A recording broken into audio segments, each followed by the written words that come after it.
Welcome back to CEO.ca. Now, in this segment, I've got a guest here who we spoke with not too long ago, mid-October-ish. And at the time, we had just talked about drilling being complete at the Springer project. Now, Kerem, you're here with us to give us some updates on what you've actually found. So thank you for being here to teach us more. Thanks for having me. Yeah, it's very exciting times. Well, Kerem, like I said, Springer project in terms of the drill work is complete. Results are here and they're bigger than expected.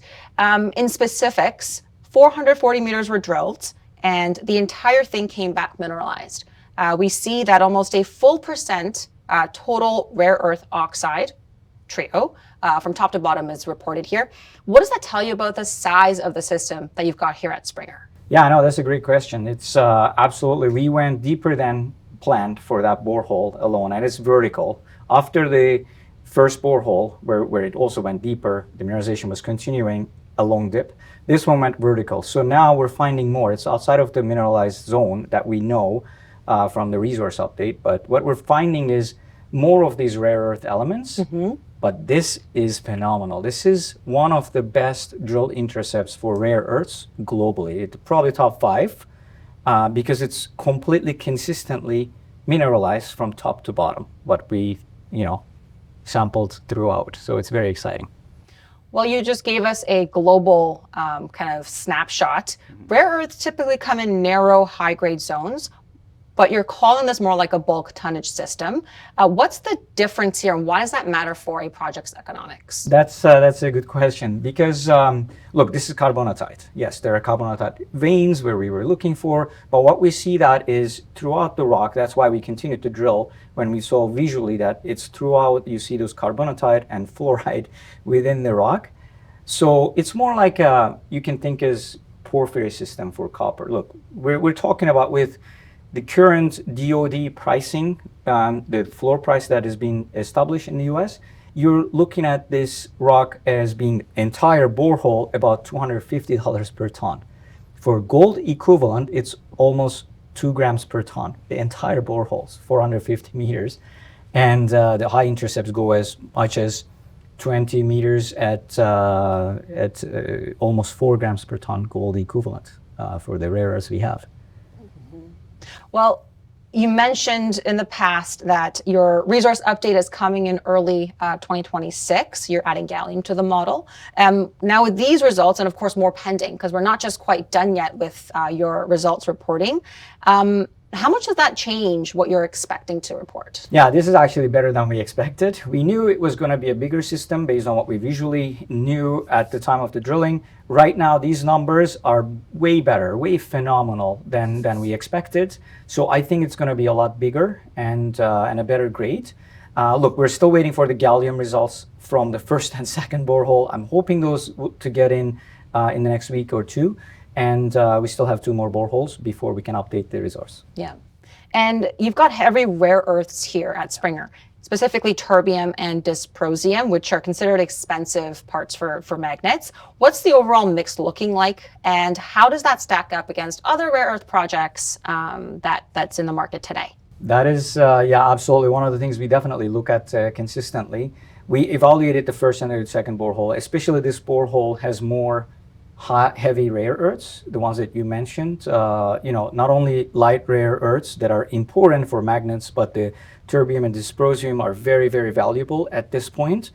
They make up of the entire borehole 10%, give or take only those 2 heavy. We have other heavies as well, gadolinium and so forth. But the grades are for example, for dysprosium, when you look at it, we're talking about 100 grams per ton, over 100 ppm. And for the terbium, it's about 17, 18 grams per ton. So you put this together, over 120. It's almost 3 times what MP material has. In terms of grade, obviously the size is something else. But yeah, when you put it together, like it's really, really, it adds up, which is getting better and better as we drill. Well, how has the market responded to the news? Can you talk to us about what the public has been saying? So far, I've got a lot of good phone calls. Everybody's pretty excited and happy. Given where this project is located, I think it's gonna develop, fairly quickly, I would expect. Well, we were saying off camera, and I think it's worth mentioning here today, that in general, rare earths has kind of taken up the mainstream. Like, I personally haven't seen it before. What's your response to how the Canadian government, governments around the world want to essentially domesticate, essentially support mining projects like this one? Yeah, given the infrastructure we have on site, the paved road, to hydropower, power lines, and so forth, and the proximity to Sudbury and North Bay, I think if we can continue to grow this, that's the only thing we have to do, because the rest is there. We can take this into development and construction or production stage relatively faster than the other projects that we have in remote locations. We have really good projects in Canada, don't get me wrong. But this one, with everything is on site, the talent proximity and the proximity to markets, this can develop fairly quickly. The good thing is it's still open. We're still, trying to make it bigger.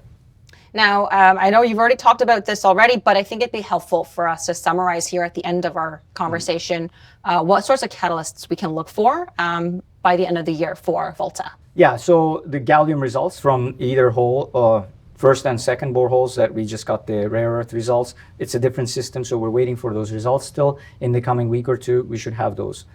And then third and fourth borehole, rare earth and gallium results, if there's gallium in those as well.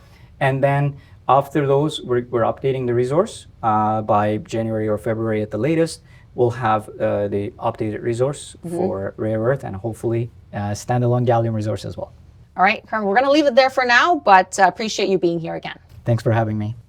So all of us who want to see what other investors are saying can go to ceo.ca/VLTA, that's the primary ticker symbol for Volta, to go to their dedicated message board. Thanks for watching.